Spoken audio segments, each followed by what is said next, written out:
Bonjour chers sixièmes, je sors à peine de la Virginie, j'ai trouvé des matériaux, du matériel pour pouvoir recréer ma civilisation isolée ici, dans cette île. Alors pour ça, pour créer une bonne civilisation, il faut un certain nombre d'éléments et ces éléments dont je suis le plus content, c'est les livres dans la cale. Malheureusement, l'eau de la mer les a abîmés, ils sont illisibles. Mais comme j'ai ma plume de vautour, eh bien, je vais les laisser sécher. Et puis, désormais, chaque jour, je pourrai retranscrire les plus grands faits qui vont m'arriver. Sur la première page, j'ai déjà prévu ici de faire le plan de l'île que maintenant j'ai décidé réellement de nommer Esperanza, parce qu'il n'est plus question pour moi de céder à la tristesse. Donc maintenant, en plus, je suis accompagné de Taine, je vais pouvoir enfin commencer à construire une civilisation dans cette île. Alors, comment fait-on? Je vous explique dans quelques minutes. C'est parti. Nous revoilà donc pour une nouvelle séance. Nous allons regarder d'emblée le plan de séquence pour voir un petit peu où nous en sommes dans notre parcours, qui traite de l'œuvre de Michel Tournier, Vendredi de la vie sauvage.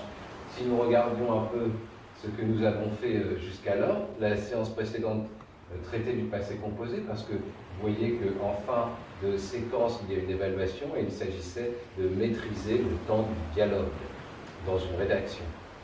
Maintenant, si l'on en revient aux séances encore précédentes, nous avions travaillé un premier texte, le chapitre 1 de Michel Tournier, lors duquel nous avions assisté au naufrage de Robinson. Aujourd'hui, nous allons parler de notre deuxième texte, que j'ai intitulé « Nature et civilisation », puisque nous allons voir comment, maintenant que Robinson est sur l'île Speranza, eh bien, comment fait-il pour s'en sortir? Et nous allons voir petit à petit que l'enjeu pour Robinson, c'est de recréer un semblant de civilisation. Quels sont ces éléments qui permettent de créer une civilisation? Eh bien, nous allons le voir immédiatement. En attendant, générique.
Notre objectif pour cette séance consistera à revenir un petit peu sur la manière dont on rédige convenablement une réponse.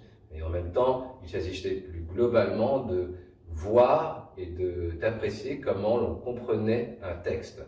Nous ne pouvons pas faire ce que nous appelons en français une lecture analytique, puisque ça implique d'être en classe. En revanche, nous pouvons, à travers un certain nombre de questions suffisamment générales, comprendre le sens du texte. Vous allez voir que dans ces réponses que je vais vous apporter, puisque vous avez pu d'ores et déjà répondre à ces questions à partir de la fiche que je vous ai envoyée, vous allez voir donc que je respecte toujours cette méthodologie, un peu stricte certes, mais qui permet de montrer que nous sommes bien organisés dans notre façon d'écrire et donc dans notre façon de penser. Alors, commençons. D'abord, nous allons lire ensemble le texte et ensuite nous allons répondre à ces questions. Tout l'enjeu, disais-je, ici, dans ce chapitre 7, puisque tel est le chapitre que nous allons étudier, eh bien, c'est de voir quelles sont les étapes par lesquelles, petit à petit, Robinson construit une civilisation. Et voilà pourquoi finalement ce chapitre est intéressant, parce qu'on constate qu'il y a un certain nombre d'éléments spécifiques qui construisent une civilisation, qui l'organisent. Alors je vous en donne une déjà principalement, l'écriture. Commençons lecture du texte et après nous revenons à nos questions. À tout de suite. Durant les semaines qui suivirent, Robinson explora l'île méthodiquement et tâcha de repérer les sources et les abris naturels, les meilleurs emplacements pour la pêche, les coins à noix de coco, à ananas et à choux palmistes. Il établit son dépôt général dans la grotte qui s'ouvrait dans le massif rocheux du centre de l'île. Il y transporta tout ce qu'il put arracher à l'épave qui avait résisté par chance aux tempêtes des mois précédents. Après avoir entreposé les 40 tonneaux de poudre noire au plus profond de la grotte, il y rangea 3 coffres de vêtements, 5 sacs de céréales, 2 corbeilles de vaisselle et d'argenterie, plusieurs caisses d'objets hétéroclites. Chandeliers, éperons, bijoux, loupes, lunettes, canifs, cartes marines, miroirs, désajoués. Une malle de matériel de navigation, câbles, poulies, fanaux, linge flotteur, etc. Enfin, un coffret de pièces d'or et de monnaies d'argent et de cuivre. Les livres qu'il trouva dans les cabines de l'épave avaient tellement été lavés par l'eau de mer et la pluie que le texte imprimé en était effacé. Mais Robinson pensa qu'en faisant sécher ces pages blanches au soleil, il pourrait les utiliser pour écrire son journal, à condition de trouver un liquide pouvant tenir lieu d'encre. Ce liquide lui fut fourni par un poisson qui pullulait alors près de la falaise du Levant, le diodon ou poisson hérisson. C'est un animal redoutable avec sa mâchoire puissante et les piquants venimeux qui hérissent son corps. En cas de danger, il se gonfle d'air et devient rond comme une boule. Et, comme tout cet air est accumulé dans son ventre, il flotte alors sur le dos, sans paraître gêné par cette posture.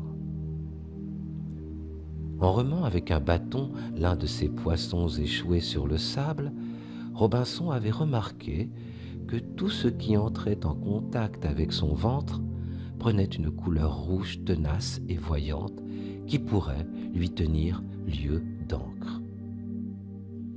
Il se hâta de tailler une plume de vautour et il put, sans attendre, tracer ses premiers mots sur une feuille de papier. Il décida alors d'écrire chaque jour dans le livre, le plus gros, les faits principaux qui lui seraient arrivés. Sur la première page du livre, il dressa la carte géographique de l'île et il inscrivit au-dessous le nom qu'il venait de lui donner, Speranza, ce qui veut dire l'espérance, car il était décidé à ne plus jamais se laisser aller au désespoir.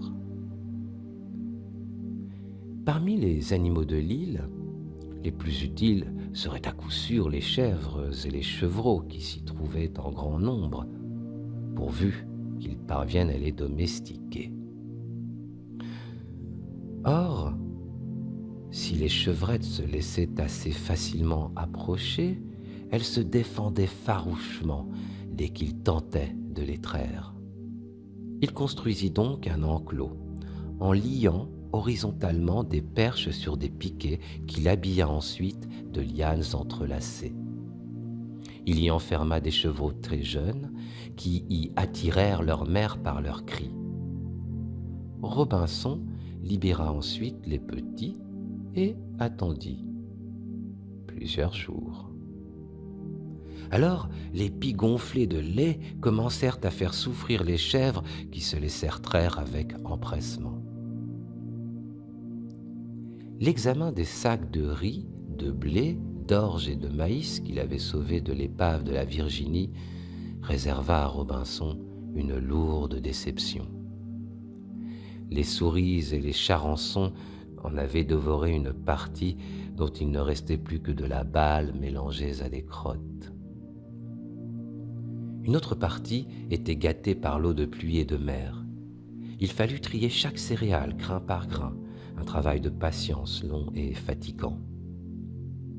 Mais Robinson put ensemencer quelques acres de prairies qu'il avait auparavant brûlés et ensuite labourés avec une plaque de métal provenant de la Virginie et dans laquelle il avait pu percer un trou assez large pour y introduire un manche. Ainsi, Robinson, en créant un troupeau domestique et un champ cultivé, avait commencé à civiliser son île.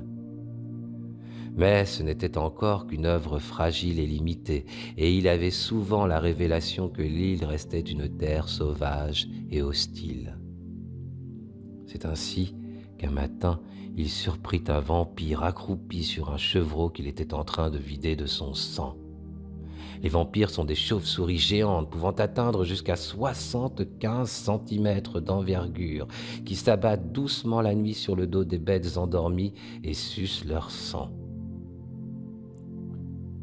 Une autre fois, alors qu'il cueillait des coquillages sur des rochers à moitié recouverts d'eau, Robinson reçut un jet d'eau en pleine figure.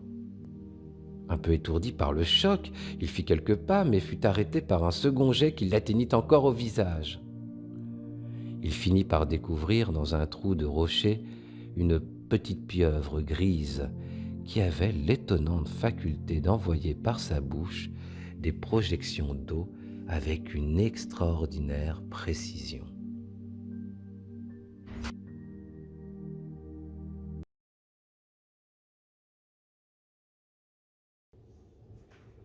Ici, avant de commencer à commenter notre texte qu'on vient d'entendre, j'aimerais vous montrer des illustrations de Robinson Crusoe qui datent de 1930 et dans lesquelles nous voyons effectivement Robinson s'organiser. Ici, dans la première image, nous voyons bien que l'enjeu, c'est d'utiliser des matériaux de façon à construire soit un abri, soit plus tard un radeau qui lui permettra, pense-t-il, de quitter l'île. Et on le voit dans cette illustration accompagné du petit chien Ten et d'autres animaux, manière de nous montrer que maintenant Robinson est bien ancré dans la nature. Dans la deuxième image ici, on voit encore comment Robinson essaie de se servir de ce qu'il trouve dans la nature pour survivre. Et déjà, cette image nous fait un petit clin d'œil, c'est-à-dire sur ce qui petit à petit va se dessiner comme de l'agriculture, mais au sens large du terme, c'est-à-dire l'élevage d'animaux en même temps que cultiver les terres. Alors, il porte sur lui des éléments qu'il a retrouvés sur la Virginie, puisque, on l'a vu dans ce chapitre, il a réussi à récupérer un certain nombre d'objets, très divers et certains non utilisables.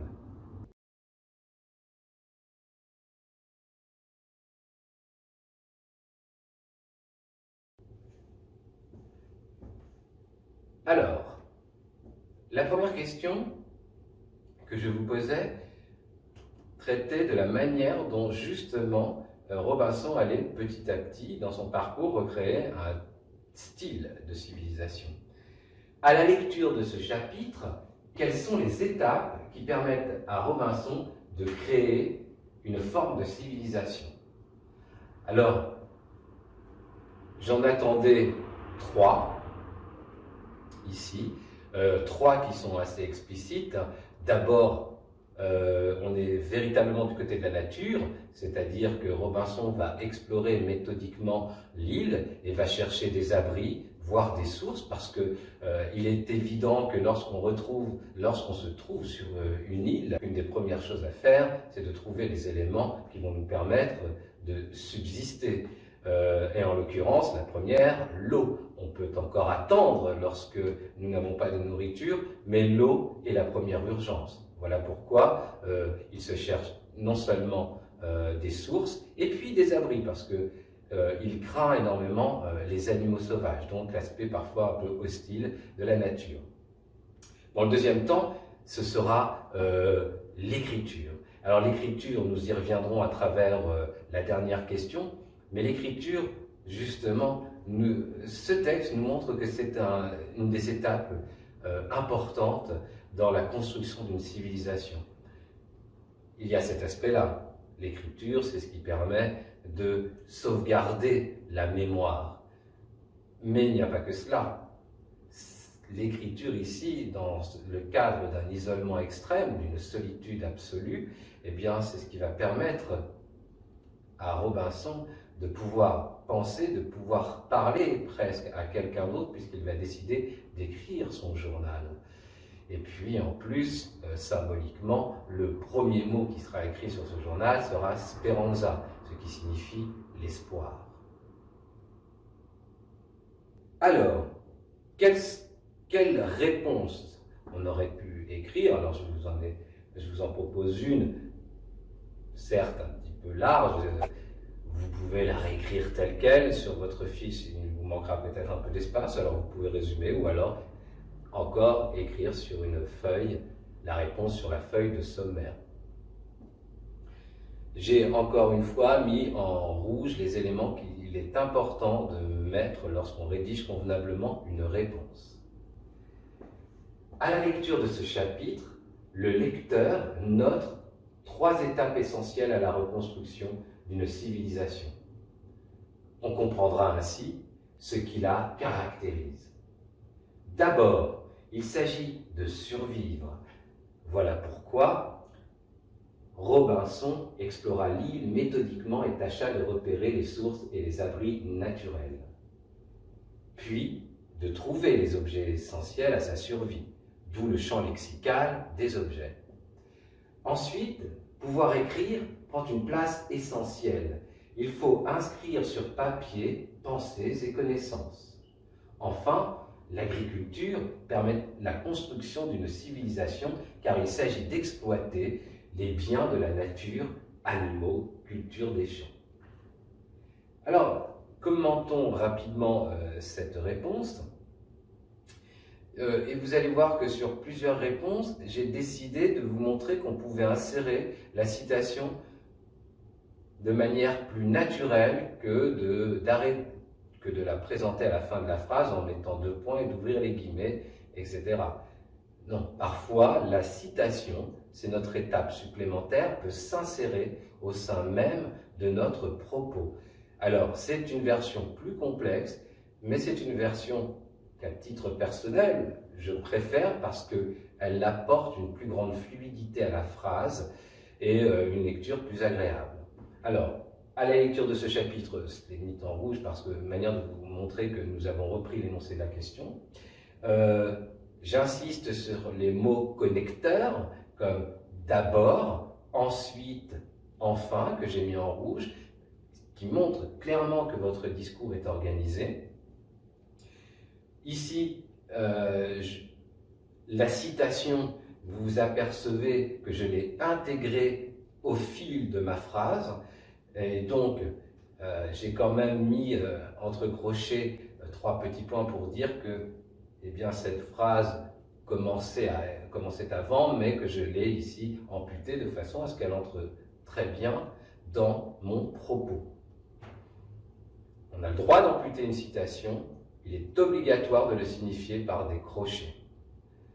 Attention, quand on ampute la citation, il faut aussi pouvoir l'insérer de la manière la plus naturelle. Il faut qu'à l'oreille, tout cela soit fluide.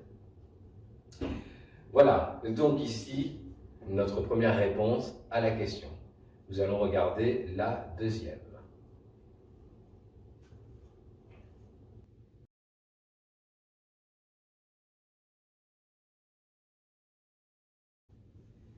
Pour notre deuxième question, eh bien, je voulais qu'on focalise un petit peu sur le personnage de Robinson et sur sa façon de se débrouiller dans cette île-là, puisque, évidemment, ce qui va contribuer à sa survie, c'est sa propre capacité à faire preuve d'esprit et d'astuce. Ici, la question c'était montrer que Robinson sait faire un usage pratique de ce qu'il trouve dans la nature. Donc dans cette question, déjà, je sous-entendais que la nature n'est pas immédiatement hostile. La nature apporte aussi des éléments nécessaires à notre propre survie, à condition de savoir, j'allais dire, l'utiliser. L'utiliser pour subvenir à ses besoins. Alors, par exemple, le moment où il s'agit d'écrire, il y a ce long passage lors duquel on nous explique, le narrateur nous explique comment Robinson va se débrouiller pour trouver de l'encre afin de pouvoir écrire sur les livres qu'il a trouvés sur le navire, la Virginie. Et à ce moment-là, il a repéré que le poisson diodon, qui est un poisson extrêmement dangereux, dégage une sorte de substance dont il se dit qu'il pourra se servir pour encre. Et là, c'est la première manière qu'il a de nous montrer qu'il arrive à se débrouiller, qu'il est astucieux, qu'il trouve des moyens pour pouvoir subvenir ici à un besoin qui n'est pas un besoin, j'allais dire, vital physiquement, en revanche, probablement vital psychologiquement, celle de l'écriture. L'autre exemple qui nous montre que Robinson est plutôt astucieux concerne l'épisode de l'élevage des chèvres. Il s'agit pour lui de pouvoir les approcher, d'en traire le lait. Malheureusement, de nombreuses chèvres se révèlent réticentes à se laisser traire. Et Robinson a une idée qui est plutôt astucieuse, c'est de les séparer, ces chèvres, de leurs chevreaux. Ainsi, leur pie se gonfle de lait sans pouvoir jamais être évacué. Et à ce moment-là, Robinson s'approche des chèvres et il peut les traire parce que cela les soulage de ce trop-plein de lait qui se trouve dans leur pie, dans leur mamelle. Alors, comment rédiger cette réponse? Nous allons encore une fois pouvoir apercevoir qu'une citation peut s'insérer à l'intérieur d'un propos de façon à lui donner un aspect fluide. Robinson, très souvent, sait se servir astucieusement des choses de la nature. Par exemple, afin de pouvoir écrire, il se sert d'un poisson dangereux, le diodon, et d'une plume de vautour. Ainsi, il put sans attendre retracer ses premiers mots sur une feuille de papier, page 32.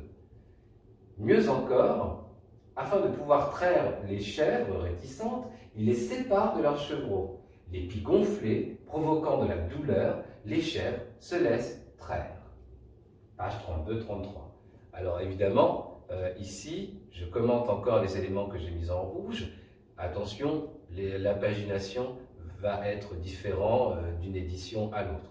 Les chapitres sont divisés de manière similaire, mais à titre symbolique, j'ai mis les pages pour vous rappeler que c'est quelque chose qu'on attend. Si je ne mets pas de ligne, puisque le chapitre s'étire sur plusieurs pages et que nous n'allions pas comptabiliser le nombre de lignes. Alors, ici, dans ma réponse, j'ai encore choisi un connecteur, l'expression « par exemple », de manière à montrer que je suis organisé. Dans l'autre partie que j'ai mise en rouge, où la citation est insérée, vous pouvez constater que celle-ci est insérée à l'intérieur même de mon propos. Encore une fois, j'ai mis des crochets puisque j'ai amputé la phrase, mais la chose est plutôt fluide. Ainsi, il put sans attendre tracer ses premiers mots sur une feuille de papier. Donc, ainsi est un connecteur. Je le dis parce que j'ai reçu quelques messages d'élèves qui voulaient connaître encore de nouveaux connecteurs, ces petits mots qui organisent notre discours. Et je l'ai fait suivre, ce connecteur, d'une citation, et vous voyez, elle s'insère assez naturellement dans mon propos sans que j'aie à couper la phrase à la fin. Nous allons maintenant passer à notre troisième question.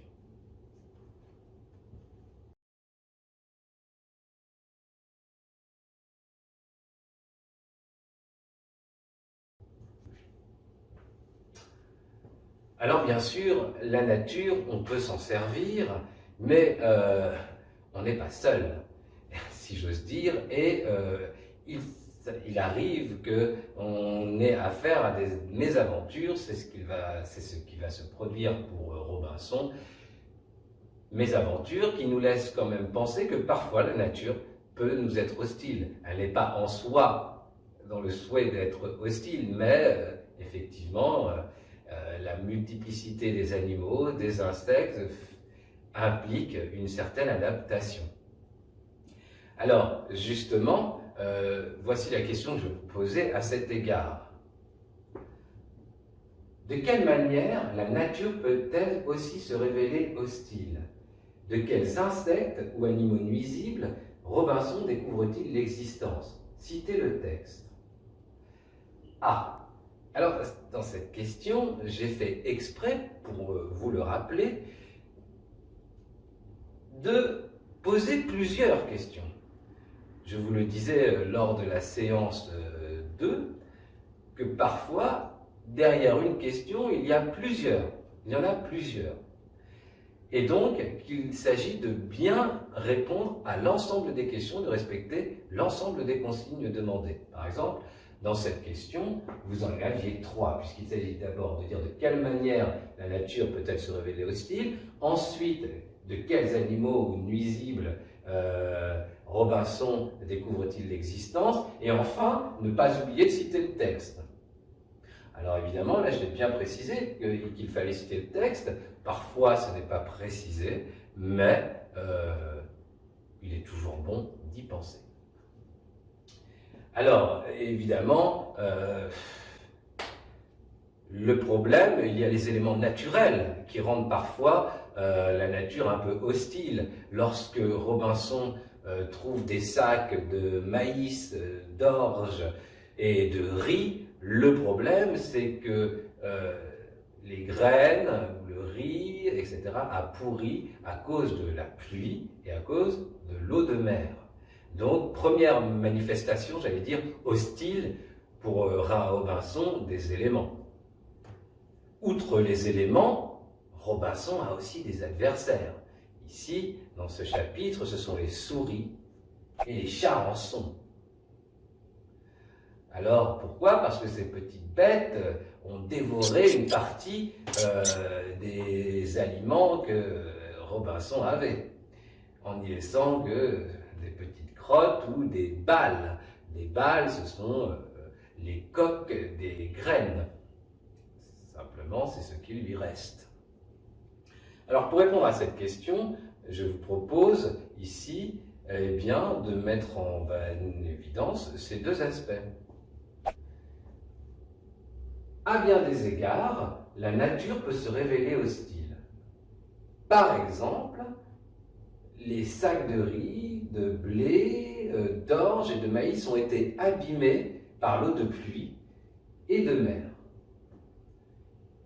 Plus encore, ce sont les souris et les charançons qui se révèlent être de redoutables adversaires. Deux points, j'ouvre les guillemets, je cite le texte. Les souris et les charançons en avaient dévoré une partie dont il ne restait plus que de la balle mélangée à des crottes. Page 33. Donc, là, nous nous retrouvons devant une réponse totalement traditionnelle, puisque j'ai utilisé des connecteurs à bien des égards. Par exemple, donc je montre plus encore, donc je montre mon souci de structurer, d'organiser ma façon de rédiger mon propos. Ensuite, là, vous constaterez que la citation se trouve de manière classique à la fin de ma phrase. J'ai mis deux points et j'ai ouvert les guillemets et j'ai cité le texte plus la page. Donc, ici, la réponse est classique, la règle méthodologique est respectée, donc je pense que ma réponse est bien structurée et donc bien rédigée. Maintenant, nous allons achever un petit peu notre parcours sur ce chapitre 7 Et nous avons affaire à une question qui est un peu spécifique pour le coup, puisque là, on va vous demander votre opinion. Regardons cette question. Selon vous, pourquoi est-il si essentiel pour Robinson de pouvoir écrire? Alors, ici, pour ce type de question, le selon vous appelle à une opinion personnelle. On cherche à évaluer votre capacité à tirer une leçon du texte que vous avez lu. En l'occurrence, bien entendu, comme nous sommes en français, j'ai voulu savoir un petit peu ce qui vous semblait important dans cet épisode de l'écriture, puisque Robinson, nous l'avons dit tout à l'heure, trouve le moyen d'écrire dans un livre. Alors à quoi ça sert? Bien, dans un premier aspect, ici, l'écriture va lui permettre de poser ses connaissances, puisque la première chose qu'il va faire, c'est de dessiner la carte de l'île. Donc l'écriture lui permet de se retrouver. Ensuite, eh bien, autre choix, c'est qu'elle va lui permettre d'écrire son journal, puisque Robinson décide d'écrire chaque jour les plus grands faits qui lui seraient arrivés.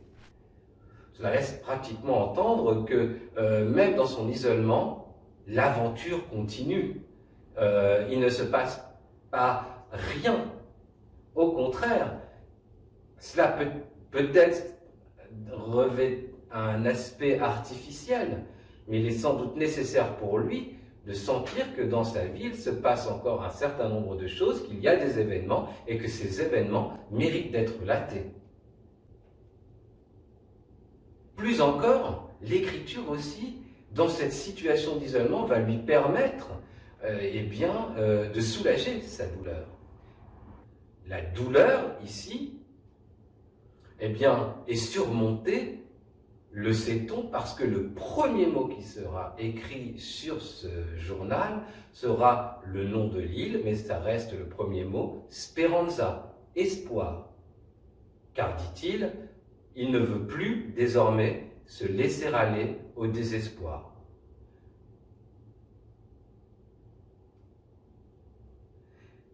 L'écriture, donc, ici, est accompagnée d'une perspective de bonheur, de joie. Autrement dit, Robinson essaie de surmonter la tristesse. Il ne veut pas y rester attelé. Il ne veut pas qu'elle l'agrippe.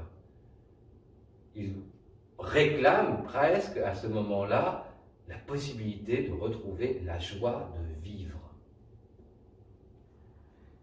Et puis, dernier aspect, écrire, c'est aussi penser un peu à l'autre, penser qu'on va être lu. Écrire sans penser à l'autre est pratiquement impossible.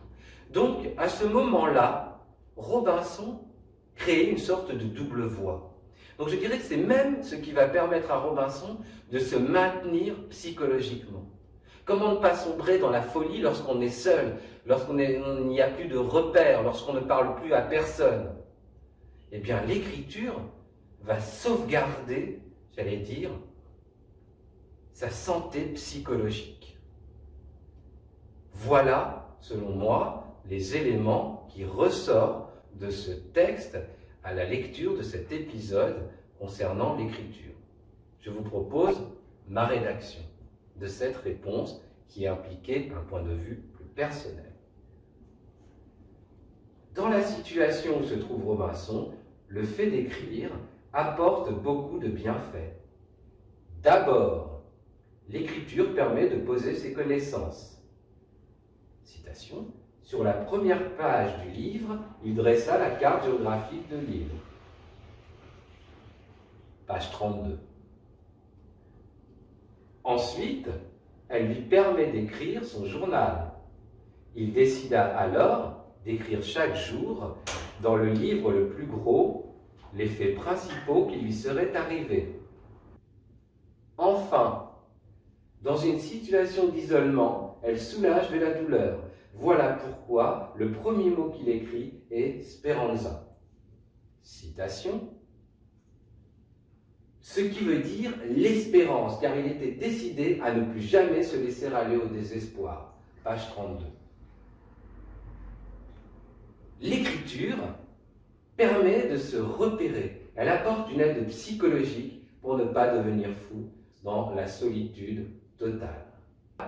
Bien entendu, il y avait cette petite expression écrite dont le sujet demandait que vous vous mettiez à la place de Robinson et que vous écriviez votre journal intime de votre première journée sur l'île Speranza. Alors de quoi ai-je besoin? Eh bien, j'ai besoin de ça. Voilà. Eh bien, il s'agissait d'écrire à la première personne, puisque c'est moi qui écris ma première journée.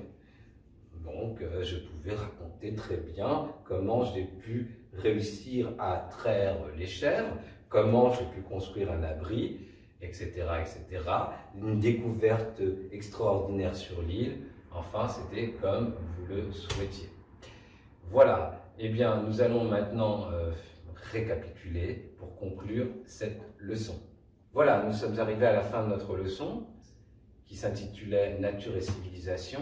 Donc nous avons compris à travers l'aventure de Robinson quels sont les éléments spécifiques qui organisent ce que l'on nomme une civilisation, mot de vocabulaire que nous avions traité lors de la toute première séance.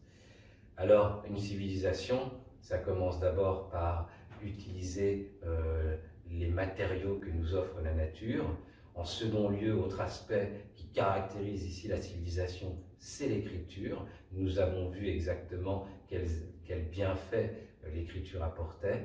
Et enfin, eh bien, la civilisation, allais-je dire, on passe de l'écriture qui est de l'ordre de la culture à l'agriculture pour le coup, c'est-à-dire, mais l'agriculture au sens large du terme, c'est-à-dire pouvoir cultiver des champs, pouvoir élever des animaux.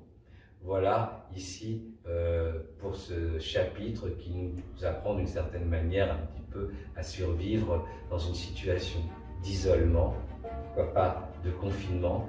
Et donc ici nous avons une solution. Lorsqu'on se sent seul, lorsque l'on est confiné, eh bien il y a des solutions pour ne pas céder à la tristesse et pour pourtant trouver la joie. Eh bien l'écriture, la lecture. Pour la prochaine séance, nous reviendrons un petit peu sur nos questions de conjugaison puisque nous continuerons à travailler les différents modes. On parlera de l'impératif, mais je vous tiens au courant.